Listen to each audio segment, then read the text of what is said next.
Hey everybody, it's Heidi Hope and it's FAQ Friday. This week we have some great questions, but before I get started, this is the very last day to register to join us for the class of 2015 for our online workshop for photographers. All the information for that can be found on www.photographerrising.com. We are only running it once in 2015. So if you want to join us for the online learning and learn all about our studio and the business, and we talk about everything, it's 5 full days of a live online workshop. And then those 5 days are going to be recorded and they're going to be hosted for a full month after the live recordings. So it is really an interactive workshop. You guys are going to be able to ask me questions as I'm instructing during that first week, but then I'm going to be available in the forum area for a full month afterwards for everybody who's catching up with the videos, people who are in different time zones, and I'll be available for questions, and I can kind of help you out as you start to implement all these things in your business. And we talk about building your business from the ground up. Whatever you want your business to look like, whether you want it to be a full-time portrait studio like we have here in Rhode Island, or you want to shoot, 3 sessions a month at sunset, whether you want to focus on photographing babies or families or high school seniors, whether it's seasonal or not.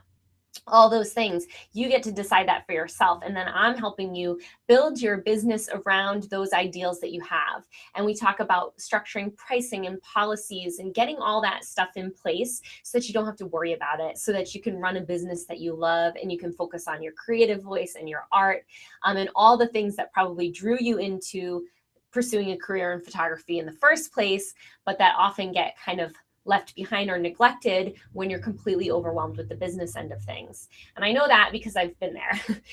So really, you got to balance the two. And that's what this workshop is all about. So that is going on the first week in January 5th through 9th, 2015, and registration for it closes today.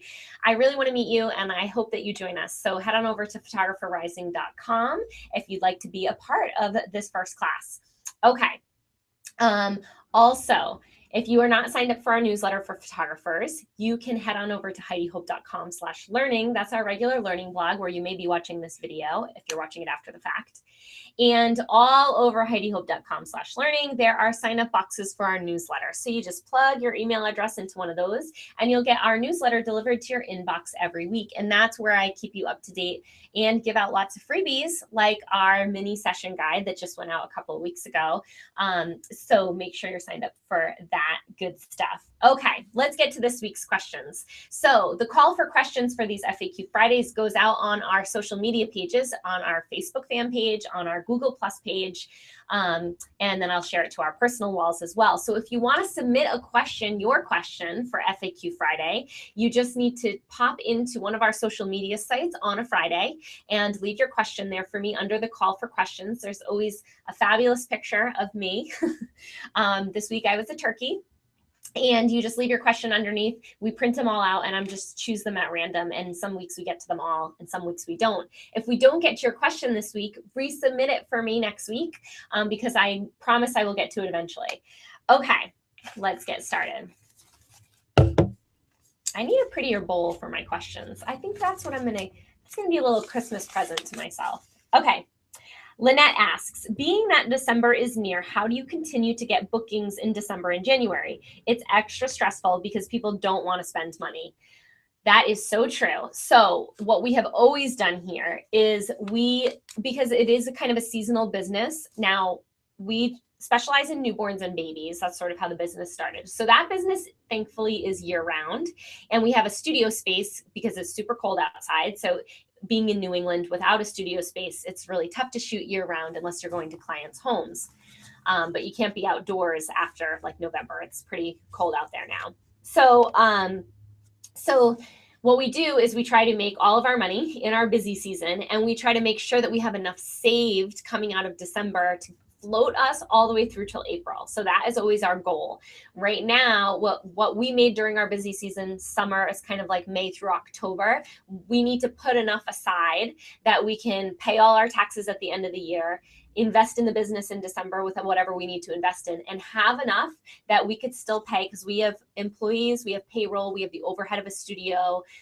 So we want to make sure we can pay all of our bills for at least 4 months with zero income. That's our goal, Sean and I, financially, for the beginning part of the year. So we work really hard, and then we have enough so that we can comfortably get through those slow months. Now, we always have bookings during those months, which is great, because we have a baby business, which is strong. So what I would really try to do, and Lynette, I know you have a studio space, but even if you don't have a studio space, I would focus on promoting the elements of the business that are not seasonally related. So things like baby milestones are time sensitive, and they can't get pushed out. You can't do a 6-month shoot. You can't wait till the summer. If the baby's 6 months in January, you got to do it in January, right? So those are the types of sessions that I would focus on promoting within my business. First birthdays, any baby milestones, and newborn sessions. Those are all time sensitive, and hopefully you can get enough baby business in those winter months to kind of float you through. And that really is our business model.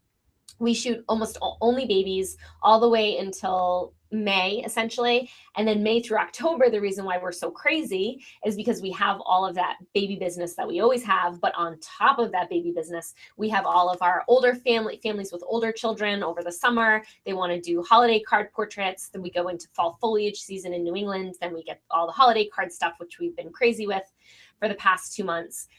So that's in addition to our baseline business numbers of the baby business. But yeah, essentially that's how we plan it, because it is scary and nobody wants to spend money. Like, we will do promotions in February, and a lot of times we hear crickets. Like, we'll try mini sessions over February vacation. People just are not spending a lot of money during those months. Money's tight for all businesses during those months. It's not just photographers. So any business owners who are clients, they're not looking to spend a ton of money then anyways. People are vacationing. If you're in a cold area of the country or of the world, people are getting the heck out of here. They don't want to be here. So, people are spending money on those types of things. It was just the holiday season, and people have taxes coming up. So all of those things make for very shy spenders, and the economy doesn't do very well during those winter months. And even when we go to like the local coffee shop, they're like, it's dead, it's February. We also try to take our vacation time during those months, take advantage of it. Nobody's coming in anyways. We always close our studio from the week of December, from Christmas to New Year's, and that's good family catch-up time, and our kids are off, which is nice. And we try to plan our family vacation for the end of February. That's also a great time to focus on your business. So if you can plan to shoot like crazy, like we're crazy in October. There's no time to like revamp our portfolio or look at our website. I always say about everything, that's a January project. That's a January project. Essentially, we don't focus on our business during these months. And then January, February, March is when we can catch our breath, and we can revamp our pricing, and we can revamp our website and all of that stuff. So they're not revenue producing months for us, or as highly revenue producing months, but that slow time gives us a chance to catch our breath and focus on our business. That's why I'm running the Photographer Rising online workshop in January, because it's the perfect time for photographers to say, you know what, I'm not going to do any shoots this week. I'm going to spend this time focusing on my business, building a structure that will allow me to make more money later this year, that when the busy season hits, I'm not totally in over my head. I can take more sessions. I can do a higher volume because the structure is in place, and we put that structure in place in the slow season. Okay. So hopefully those answers help. And yeah, and if you need the money, if you're like, I'm not going to pay my bills in January, then I would focus on promoting time sensitive sessions that people need to do right away, like do maybe some 6-month-old specials or a newborn special or something like that, just to get some people walking in the door, some revenue through those slow months. Great question, Lynette. That was a really good question. Okay, let's see, pull our next one. Gabriella says, hi, Heidi. I am Gabby Flores, a fan from Monterrey, Mexico. Let me say you're a true inspiration for me, and that I'm really excited about the workshops. But I just had my second child 2 weeks ago. Congratulations. That's exciting. So you're really tired. I get it. But hopefully you'll see you in 2015. Okay, 2 light questions. So you know that the studio has amazing natural light. What I want to know is, what do you do on cloudy or rainy days? Do you use something else to get perfect exposures? Because in my case, although I have a big window, it's not always enough to have to use an additional flash, but I can't get the creamy skin tones. The second question is the editing software. Right now I use only Lightroom, but I understand you mainly use Photoshop. Do you think it would be a significant advantage to incorporate Photoshop into editing? Thanks. I send you a big hug. Well, big hugs to you too, and congratulations again. Okay. Oh, I wish I knew the baby's name. So first question, if it is a dark or cloudy day, we do not use flash or artificial light at all in our studio. If we have so much natural light, we have tons of windows. So I really haven't had to deal with this. And when we moved from our old studio into our new space, that was the number one thing. All I cared about was the windows. That's the most important element. Light is what photography is made of. So finding a space with good light is like a number one priority if you're a natural light photographer. But sometimes we're in clients' homes. Sometimes we can't control it. Sometimes it's just a super dark day. I do push my ISO very high because we shoot in camera raw. We have really nice cameras, so they can tolerate really high levels of ISO levels without a ton of digital noise. And then we do noise reduction in camera raw, so it's lossless. And we can even run NoiseWare or something. But honestly, we shoot super high ISOs, like 3200, 6400 if we had to. And we've still, even for commercial shoots, it's at points when it was super dark, we've had to shoot with those numbers. And I'm telling you, you could not tell because the level of our equipment and our post-processing. And you want to make sure that you nail the exposure, get the exposure exact. You're better off bumping your ISO to get your exposure exactly right than keeping a lower ISO and underexposing and then trying to expose it properly in post-processing, because everything that you do to an image in post-processing begins to degrade the quality of the image. So you're better off nailing it in camera. You'll see much less noise than if you underexpose a little to save on the ISO and then have to bring it up in Photoshop or Lightroom anyways. Okay. And then and if it's a super dark day, we would just cancel. And we've had to do that like once or twice a year. There's just a day where you're like, seriously, it's so dark in here, we can't do the shoot. And we just have to reschedule based on the weather. So it's sort of like being an outdoor photographer. You know, if it's a dark, rainy, thunderstorm, snowy day, we've got to push the session off. And clients understand that because they really want the best possible images anyways. But we do have to have some flexibility in our schedule to be able to do that. For editing, yes, we use Adobe Camera Raw, which is how you would use Lightroom, and then we use Photoshop. If you're a baby photographer, I would say yes, Photoshop is a very good investment. We use Photoshop for so much on the back end for skin, like clone stamping skin problems and compositing and smoothing blankets and wrinkle. I mean, there's just so much detail work that we do in Photoshop to help the photos on the back end, because there's things like baby drool and dry skin and baby acne and even skin tones we can do in camera raw a little bit, but a lot of the other clone stamping and stuff like that, we like to do that all in Photoshop. So Photoshop's a really strong tool for advanced editing. So I think it's definitely a worthwhile investment for any photographer. I am all about, but I love Photoshop. So that's me. Okay. Great questions. Thank you. Okay, Katie asks, Heidi, I know when trying to introduce yourself and your business to another business, whether it be a new OBGYN office or another boutique in town, you're supposed to approach them with the thought in mind that you have something to offer them versus asking them to help you. However, walking to all these new places in town is quite intimidating. I don't know what I should be offering to them or even what to say to them. Do you have any guidance on this issue? AKA, what to do to get into a new doctor's office or a new kid-centered business in town.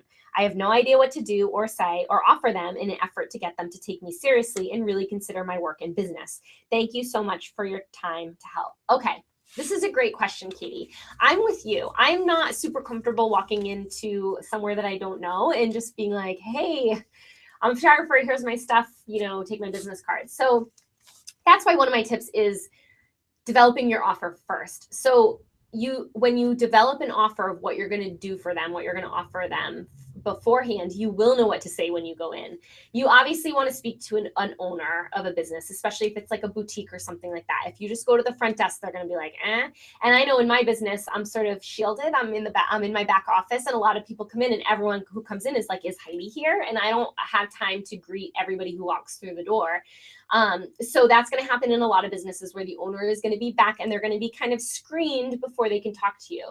So you want to have a good offer in your mind first. So let's say it's a boutique business, and go visit the business, start shopping there or patron their business. If it's a doctor's office, I don't have business relationships with businesses that I don't already do business with. So I've never just gone in blind with someone that I wasn't already doing business with. It's always been either I was already shopping there, or I was, or it's like the only doctor's office I'm up in is my own doctor's office. So there was already that relationship there, and kind of like easy to approach. But if you're walking in blind, I would say, yeah, first start to get to know the business. If it's a restaurant, go eat there a couple times. So you can get to know the space, you can get to know the personality of the business to see first if your business would be a good fit for theirs, and second, what maybe they would need from you. One of the best things that you can do is offer to give something to their client base. So not everyone is going to want to hang your pictures all over their walls. And frankly, they probably have a lot of photographers who are asking to do that.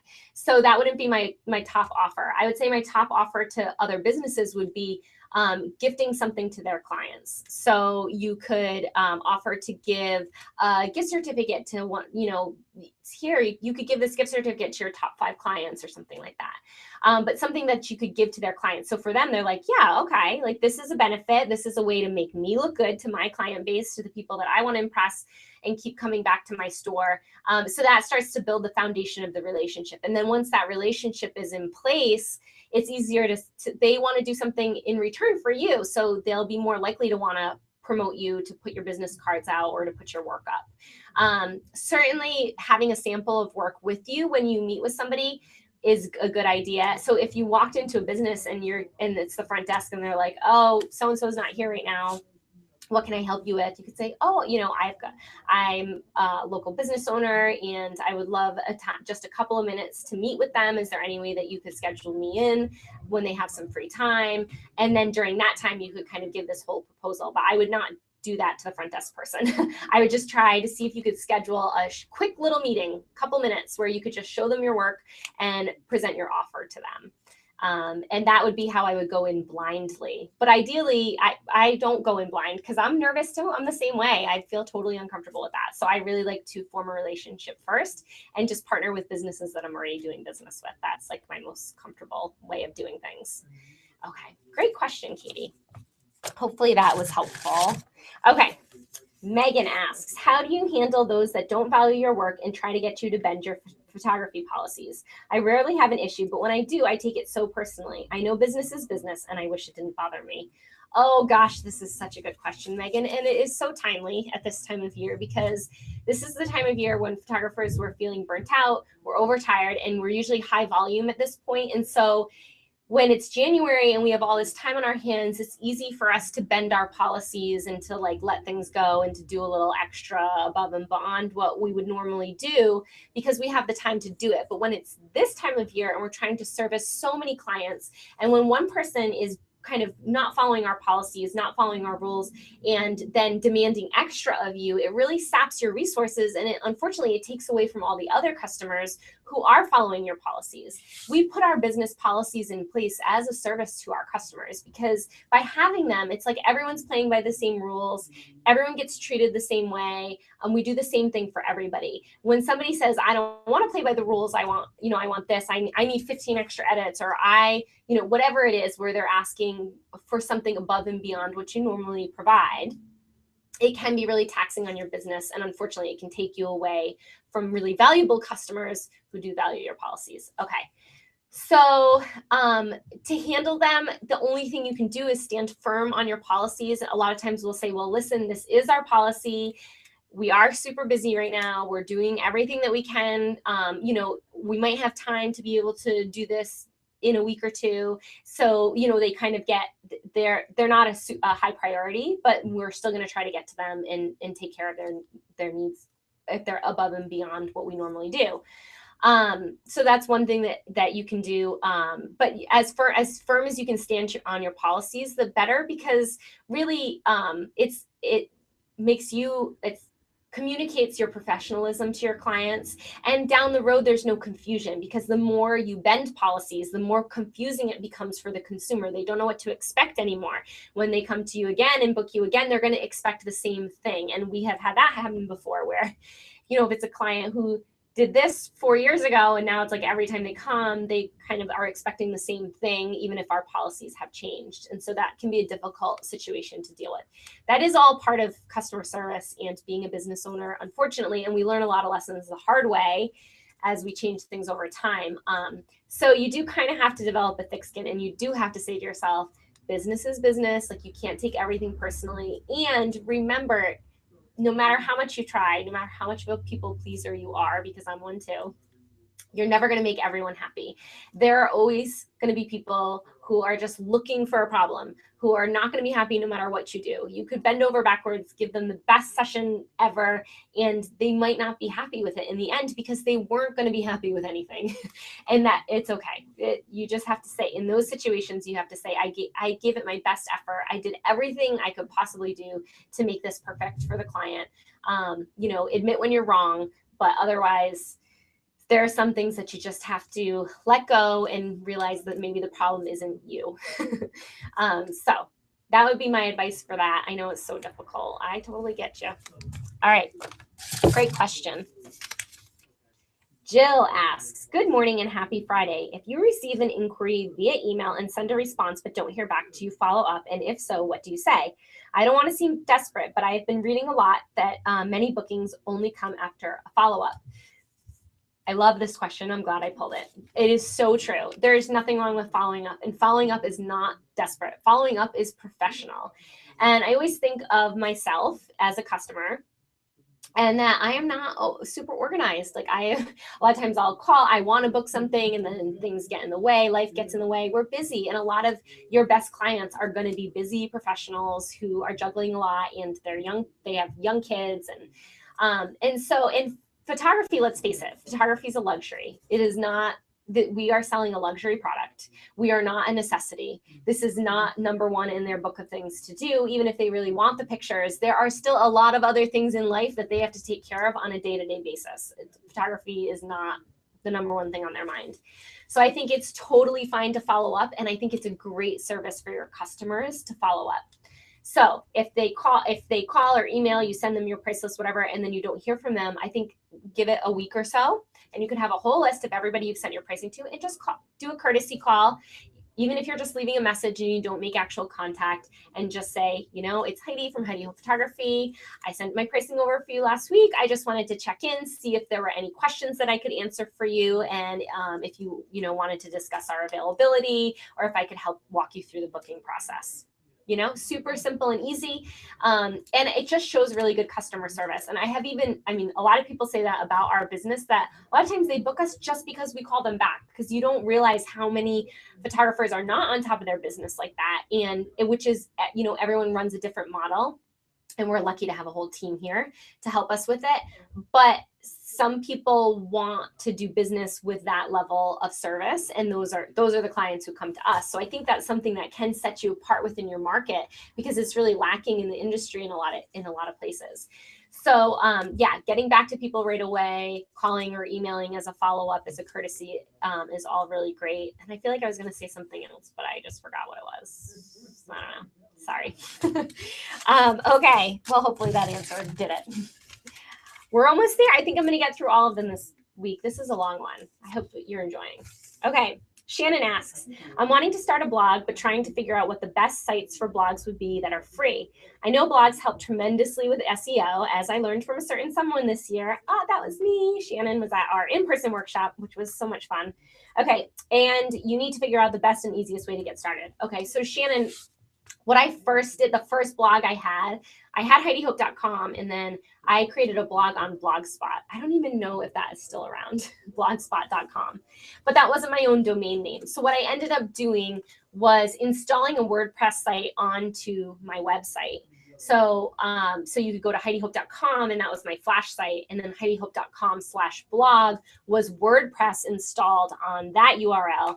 And then you can get free WordPress templates. I use Pro Photo template, and I've used Into the Darkroom, both of those types of templates. And then we actually just merged our site. So you pay a one-time fee for this template. I never installed it on WordPress. I'm really not that technologically savvy. I could figure something out if I spent hours and hours doing it, but I don't have hours and hours of time. What I always say in your business, focus on doing what you're best at and what is most profitable for you, and then outsource the rest. So if you are not a techie, which I am not, so I'm probably not the best person to answer this question for you. If you're not super technical, pay someone to do it. So we just paid someone to set up we purchased the template, we sent everything to him, he installed it all onto our site for us. And I didn't have to do a thing, and it was all ready to go. Now we manage it all on WordPress on the back end, and that's so easy to do, and it's free to maintain. And so it was just that one-time inexpensive cost for the template. So that is what I recommend, because it's easy, and I'm telling you, with technical stuff, it is so worth the money to pay someone to do it if you're not that familiar with it. Just chalk it up to a cost of doing business and calculate it into your annual overhead, because yeah, it will save you a lot of headaches. All right. And finally, our last one, we got through them all. I am so proud of us today.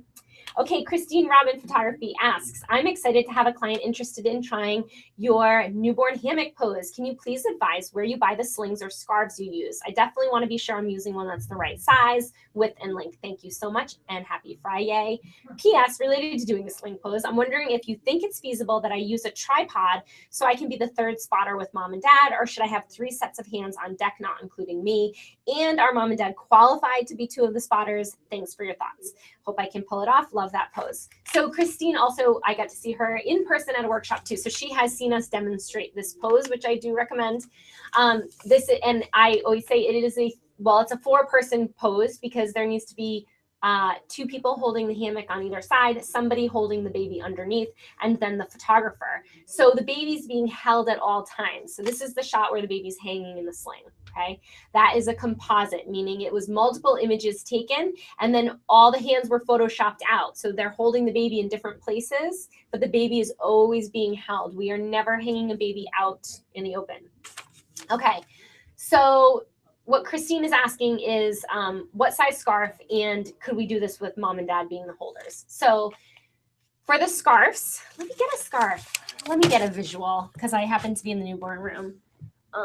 Okay, yeah, like here are some of our popular scarves. So these are just scarves. They're just scarves from like Walmart, just standard like adult size scarves. So what's this?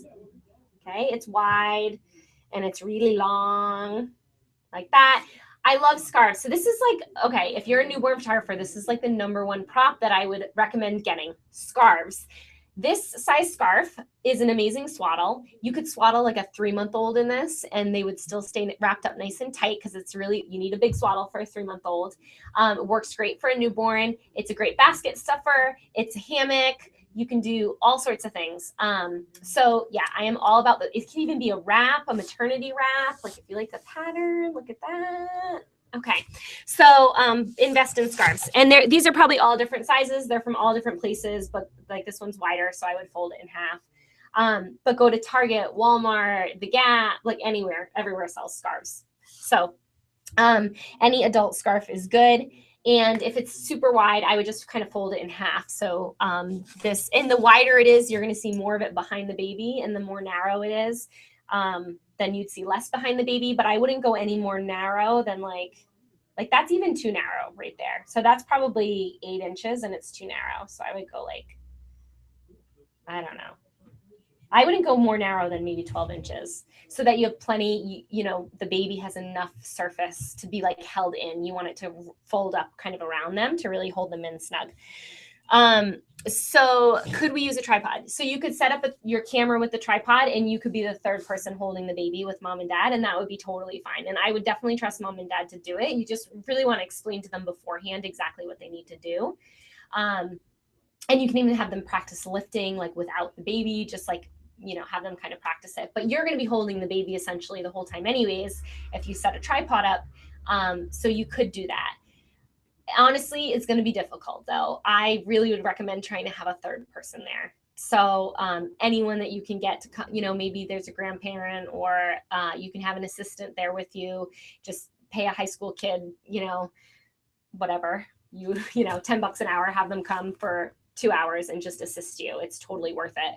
And just build it right into your session fee. But at least having an extra pair of hands, it's just somebody there to keep everything balanced and snug. And so that way you have 3 adults who are on top of things. That would be how I would feel most comfortable doing that. Great question. All right, I think that was everything. So thank you guys all so much for joining me this FAQ Friday. It was the big one. Next week, we're taking off. So I wanted to make sure I got to all your questions today. Next week is the Thanksgiving long weekend. We are so excited. We're closing the studio Wednesday all the way through to the next Monday and taking nice time off with our families. Well deserved. Everybody's worked so hard around here. Today, again, just a reminder, last day to register for the Photographer Rising online workshop. So if you want to learn more like this every day with me in January, that is the place to be. I am so excited. And the people who have signed up so far, we have such a good class. Seriously, you guys are like the movers and shakers. We are gonna create some amazing businesses next year. So I'm so excited. Have a great weekend, everybody. Have a happy Thanksgiving to everyone next week in America. And we will see you back in December for the next edition of FAQ Friday. Bye, everyone.